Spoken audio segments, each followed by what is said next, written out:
The BBC have put up a story about four Sri Lankan Tamils who fled to Diego Garcia in the Indian Ocean, and they were sent on to Rwanda and by the British government. And so they were really the first victims of the Rwanda scheme, and they are beside themselves with despair. They feel that they have to remain indoors. They feel under prison. They say they've been victims of torture and sexual violence in their home countries, but they fear similar attacks in Rwanda. They're not getting proper medical treatment. They have mental health issues. Whenever we go to tell the doctors about our problems, they say they can't help us. This is the country which the British government has declared safe for refugees.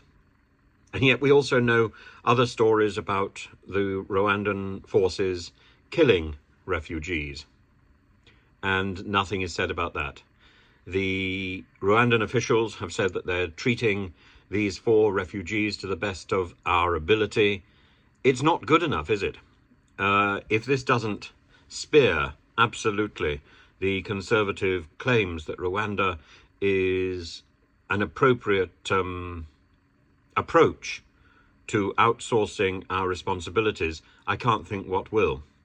This is, the Conservatives can turn around and say, oh, the BBC is being biased. The BBC is simply reporting the news as it occurs, as it comes out. And yes, it doesn't look good for the Conservative campaign, does it? So you can't imagine somebody running around the place saying, oh, look, our wonderful Rwanda plan, Rwanda is safe, when we now have absolute evidence how these refugees have been propositioned on the street, and how they ran to a hospital and then were treated with complete contempt there. How they feel that they are in an open prison in Rwanda. It's shocking, really. What more can one say? The plan to use Rwanda as a place to process asylum seekers. These four said those refugees will endure the same difficulties and hardships we face. Of course they will.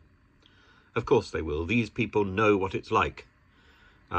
He says it's a situation of perennial purgatory. It amounts to cruel, inhuman, or degrading treatment contrary to international law.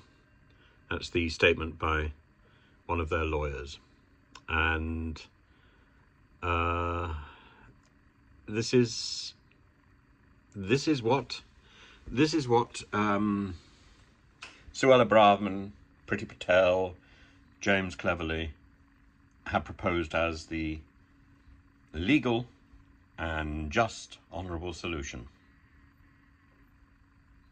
It's pig swill.